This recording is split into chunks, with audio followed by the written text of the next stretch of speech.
This is one of my older books.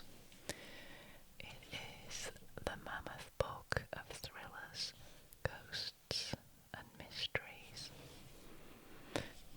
I think I've read a couple of stories from this particular book, but I haven't for a while. It's got a wonderful bat embossed on the front cover. So I think the story I'd like to read to you today is called The Mezzotint. So let's go to the contents and find the page. There's also a lovely illustrated volume as well. And it was published in 1936. So, we're looking for a story called The Mezzotint.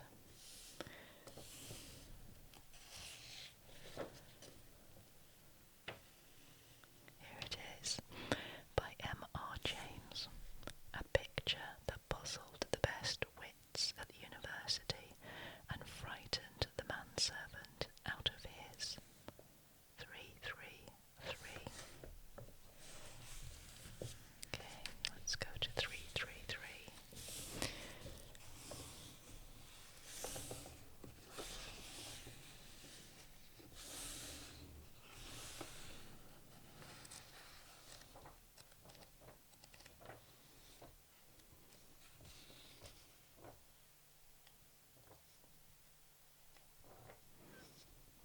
Here we are.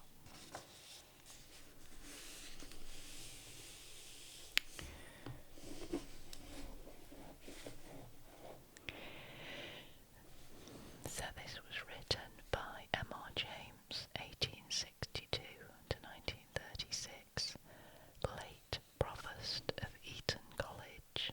Must have been one of the most learned men who has ever written tales of the imagination's borderland. He edited and annotated numerous old texts, and it is possible that these labours helped to make him one of the greatest specialists on the uncanny. The title of his most famous collection, Ghost Stories of an Antiquary, from which this tale is taken, is an apt one. Okay, let's begin.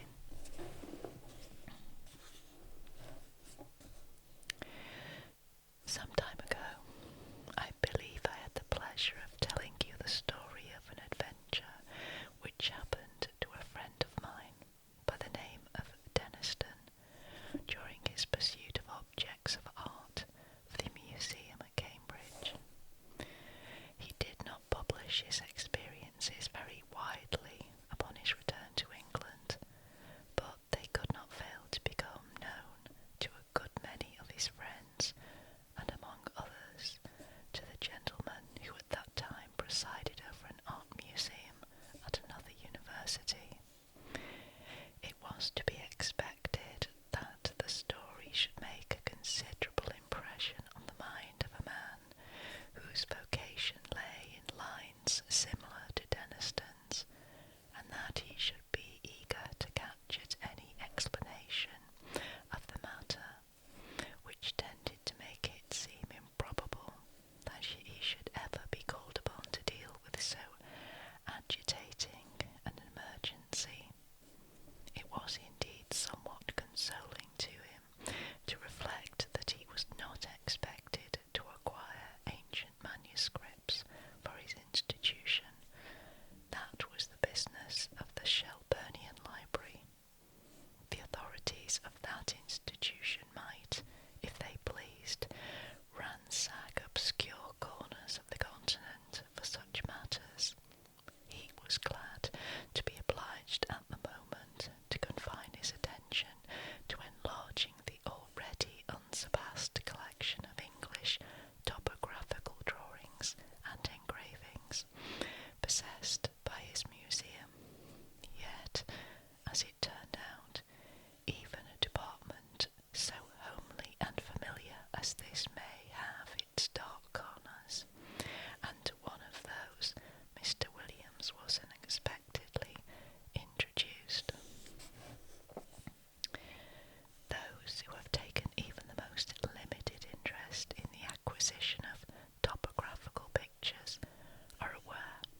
as his museum already contained an enormous accumulation of topographical pictures, he was a regular rather than a copious buyer, and he rather looked to Mr. Britnell to fill up gaps in the rank and file of his collection than to supply him with rarities.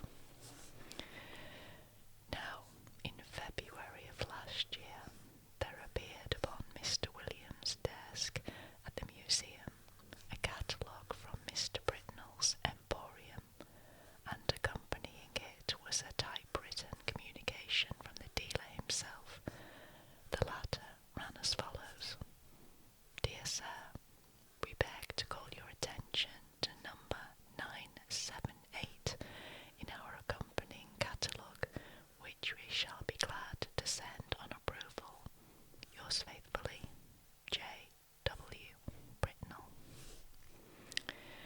To turn to number 978 in the accompanying catalogue was, with Mr. Williams, as he observed to himself, the work of a moment, and in the place indicated he found the following entry: 978, unknown, interesting mezzotint, view of a manor house, early part of the century, 15 by 10 inches, black frame, £2, 2 shillings. It was not specially exciting, and the price seemed high. However, as Mr. Britnell, who knew his business, and his customer seemed to set store by it, Mr. Williams wrote a postcard asking for the article to be sent on approval, along with some other engravings and sketches which appeared in the same catalogue, and so he passed without much excitement of anticipation to the ordinary labours of the day. A parcel of any kind always arrives a day later than you expected, and that of Mr. Britnell proved, as I believe the right phrase goes, no exception to the rule. It was delivered at the museum by the afternoon post of Saturday, after Mr. Williams had left his work, and it was accordingly brought round to his rooms in college by the attendant, in order that he might not have to wait over Sunday before looking through it, and returning such of the contents as he did not propose to keep. And here he found it when he came in to tea with a friend. The only item with which I am concerned was the rather large black-framed mezzotint, of which I have already quoted. The short description given in Mr. Britnell's catalogue. Some more details of it will have to be given, though I cannot hope to put before you the look of the picture as clearly as it is present to my own eye. Very nearly the exact duplicate of it may be seen in a good many old inn parlours, or in the passages of undisturbed country mansions at the present moment. It was a rather indifferent mezzotint, and an indifferent mezzotint is perhaps the worst form of engraving known. It presented a full-face view of a not very large manor house of the last century, with 3 rows of plain sashed windows with rusticated masonry about them, a parapet with balls or vases at the angles, and a small portico in the centre.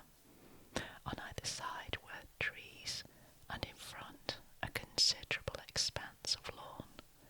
The legend A.W.F. Sculpsit was engraved on the narrow margin, and there were no further inscriptions. The whole thing gave the impression that it was the work of an amateur. What in the world Mr. Britnell could mean by affixing the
what I am going to try and find out, said Williams.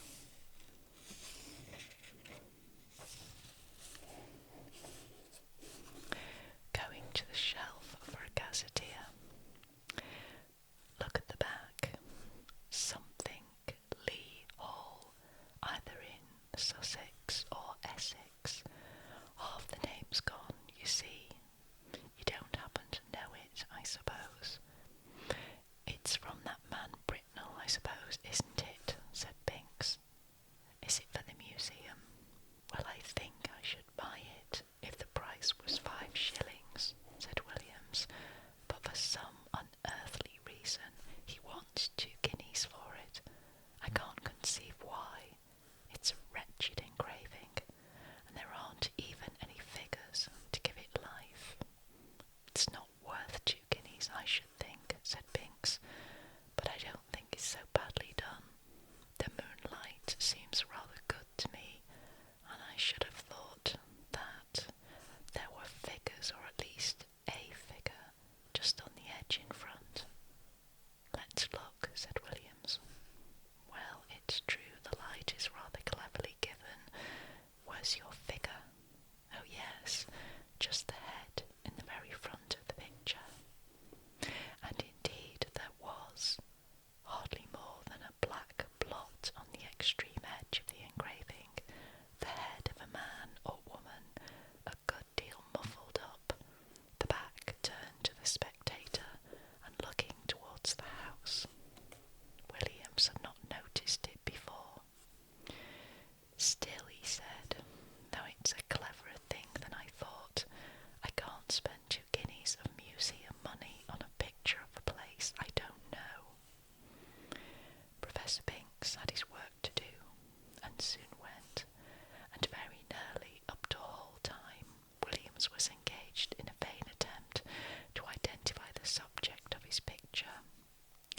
If the vowel before the N-G had only been left, it would have been easy enough, he thought, but as it is, the name may be anything from Guestingly to Langley, and there are many more names ending like this than I thought, and this rotten book has no index of terminations. Hall in Mr. Williams' College was at 7. It need not be dwelt upon, the less so as he met their colleagues who had been playing golf during the afternoon, and words with which we have no concern were freely bandied across the table, merely golfing words, I would hasten to explain. I suppose an hour or more to have been spent in what is called common room after dinner. Later in the evening, some few retired to William's rooms, and I have little doubt that whist was played and tobacco smoked. During a lull in those operations, Williams picked up the Mezzotint from the table without looking at it, and handed it to a person mildly interested in art, telling him where it had come from, and the other particulars which we already know. The gentleman took it carelessly, looked at it, then said in a tone of some interest, "It's really a very good piece of work, Williams. It has quite a feeling of the romantic period. The light is admirably managed, it seems to me, and the figure, though it's rather too grotesque, is somehow very impressive." "Yes, isn't it?" said Williams, who was just then busy giving whisky and soda to others of the company, and was unable to come across the room to look at the view again. It was by this time rather late in the evening, and the visitors were on the move. After they went, Williams was obliged to write a letter or two and clear up some odd bits of work,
set of rooms which he possessed.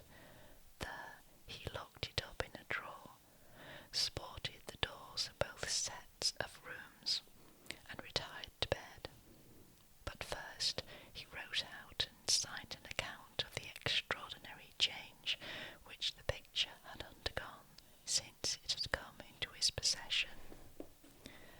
Sleep visited him rather late, but it was consoling to reflect that the behaviour of the picture did not depend upon his own unsupported testimony.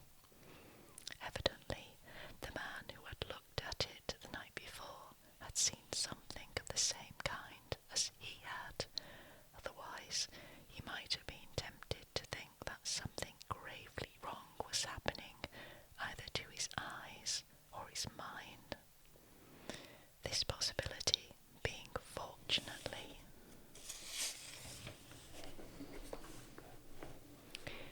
precluded, two matters awaited him on the morrow.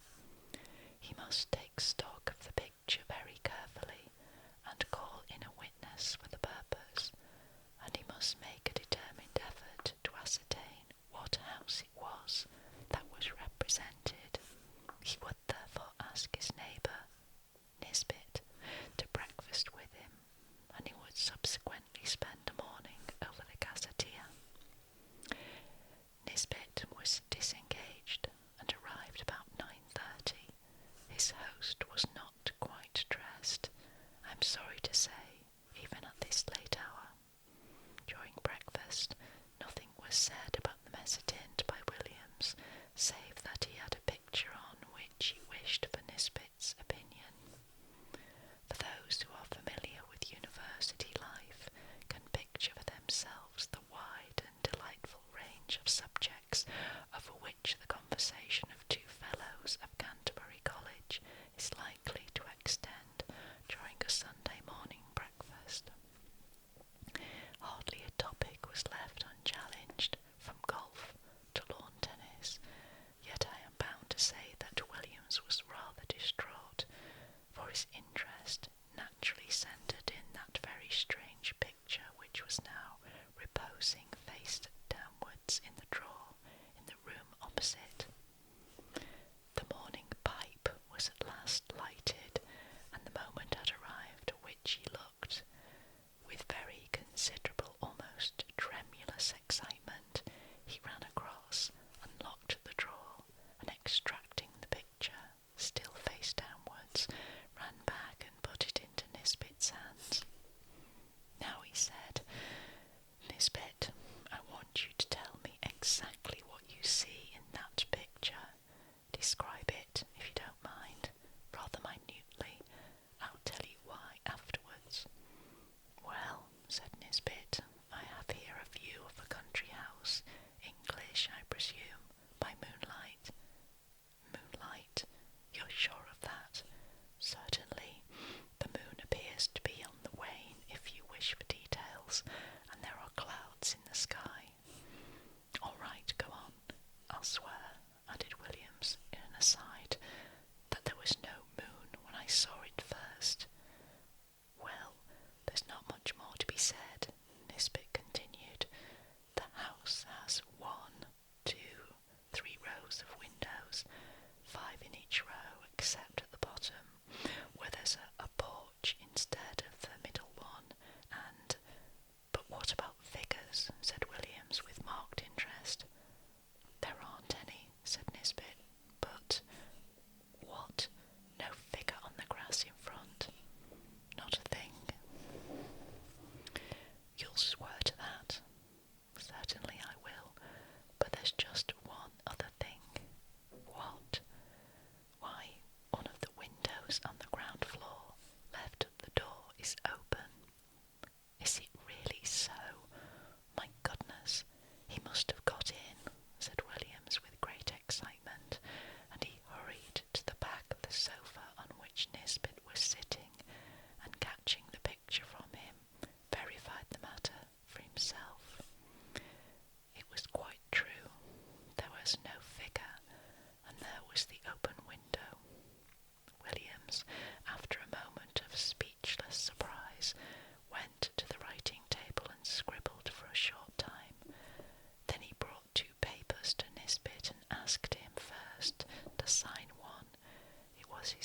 description of the picture, which you have just heard, and then to read the other, which was William's statement written the night before.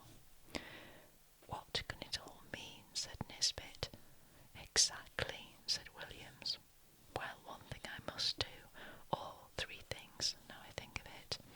I must find out from Carwood, this was his last night's visitor, what he saw, and then I must get the thing photographed before it goes further, and then I must find out what the place is.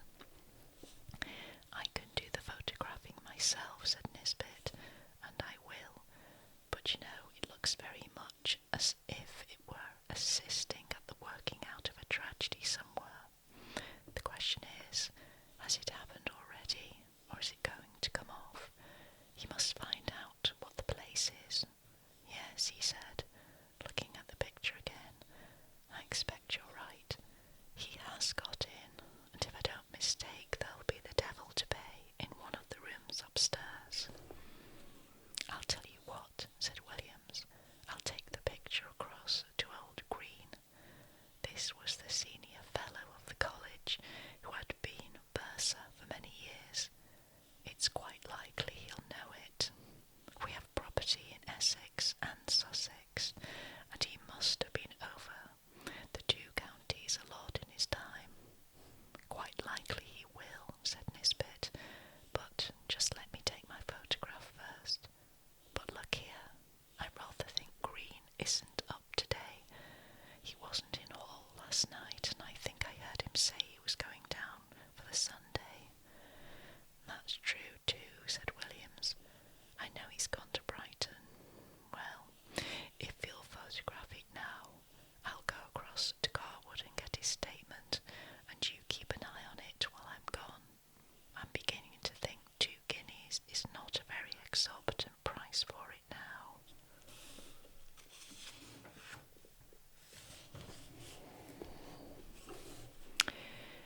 In a short time he had returned and brought Mr. Carwood with him. Carwood's statement was to the effect that the figure which he had seen was clear of the edge of the picture, but had not got far across the lawn. He remembered a white mark on the back of its drapery, but could not have been sure it was a cross. A document to this effect was then drawn up and signed, and Nisbet proceeded to photograph the picture. Now, what do you mean to do? He said. Are you going to sit and watch it all day? Well, no, I think not, said Williams. I rather imagine we're meant to see the whole thing. You see, between the time I saw it last night and this morning, there was time for lots of things to happen, but the creature only got into the house. It could easily have got through its business in the time and gone to its own place again, but the fact of the window being open, I think, must mean that it's in there now, so I feel quite easy about leaving it. And besides, I have a kind of idea that it wouldn't change much, if at all, in the daytime. We might go out for a walk this afternoon and come in to tea, or whenever it gets dark. I shall leave it out on the table here and sport the door. My skip can get it, but no one else. The three agreed that this would be a good plan, and further, that if they spent the afternoon together, they would be less likely to talk about the business to other people, for any rumour of such a transaction as was going on would bring the whole of the vast Matological Society about their ears. We may give them a respite until 5 o'clock. At or near that hour, the three were entering William's staircase. They were at first slightly annoyed to see that the door of his rooms was unsported, but in a moment it was remembered that on Sunday the skips came for orders an hour or so earlier than on weekdays. However, a surprise was awaiting them. The first thing they saw was the picture leaning up against a pile of books on the table. next thing was William Skip, seated on a chair opposite, gazing at it with undisguised horror. How was this? Mr. Filcher, the name is not my own invention, was a servant of considerable standing, and set the standard of etiquette to all his own college and to several neighbouring ones, and nothing could be more alien to his practice than to be found sitting on his master's chair, or appearing to take any particular notice of his master's furniture or pictures. Indeed, he seemed to feel this himself. He started violently.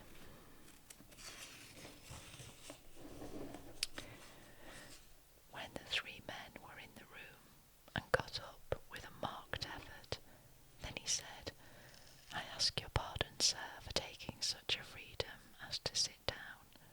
"Not at all, Robert," interposed Mr. Williams. "I was meaning to ask you some time what you thought of that picture." "Well, sir, of course I don't set up my opinion against yours, but it ain't the picture I should hang where my little girl could see it, sir."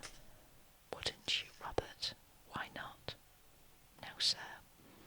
Why, the poor child, I recollect once she see a door Bible with pictures not half what that is, and we had to set her up with 3 or 4 nights afterwards, if you'll believe me, and she was to catch a sight of this skeleton here, or whatever it is, carrying off the poor baby, she would be in a taking.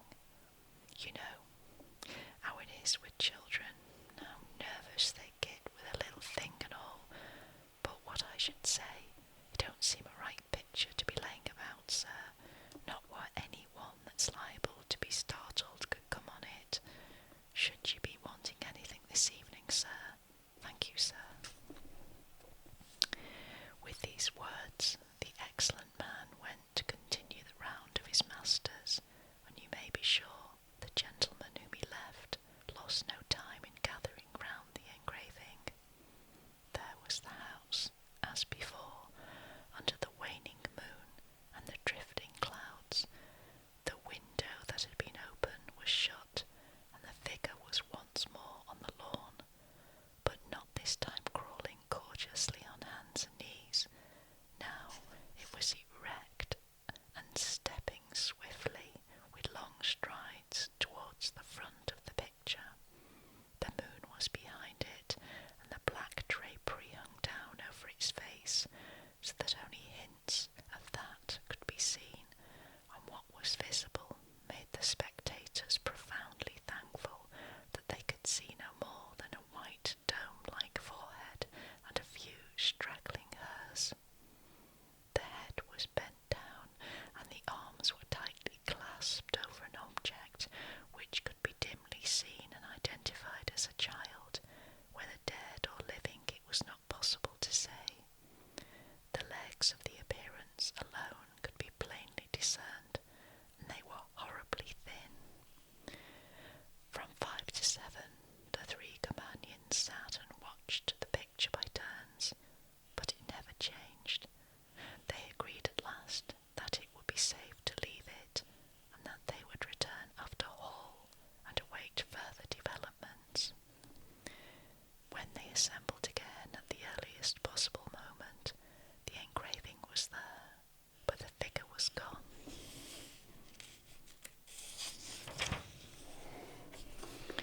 And the house was quiet under the moonbeams. There was nothing for it but to spend the evening over gazetteers and guidebooks. Williams was the lucky one at last, and perhaps he deserved it. At 11:30 p.m. he read from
possessions of which are of considerable rarity. This looked like business, and indeed Mr. Green, on his return, at once identified the house as Anningley Hall. "Is there any kind of explanation of the figure, Green?" was the question which Williams naturally asked. "I don't know, I'm sure, Williams. What used to be said in the place when I first knew it, which was before I came up here, was just this. Old Francis was always very much down on these poaching fellows, and whenever he got a chance, he used to get a man whom he suspected of it turned off the estate, and by degrees he got rid of them all but one. Squires could do a lot of things then that they don't think of now. Well, this man that was left was what you find pretty often in that country, the last remains of a very old family. I believe they were lords of the manor at one time. I recollect just the same thing in my own parish." "What, like the man in Tess the D'Urbervilles?" Williams put in. "Yes, I dare say. It's not a book I could ever read myself, but this fellow could show a row of tombs in the church there that belonged to his ancestors, and all that went to sour him a bit. But Francis, they said, could never get at him. He always kept just on the right side of the law, until one night the keepers found him at it in a wood right at the end of the estate. I could show you the place now. It marches with some land that used to belong to an uncle of mine, and you can imagine there was a row, and this man, Gaudy, that was the name, to be sure, Gaudy, I thought I should get it. Gaudy, he was unlucky enough, poor chap, to shoot a keeper. Well, that was what Francis wanted, and grand juries, you know, what they would have been then, and poor Gaudy was strung up in double quick time. I've been shown the place he was buried in, on the north side of the church.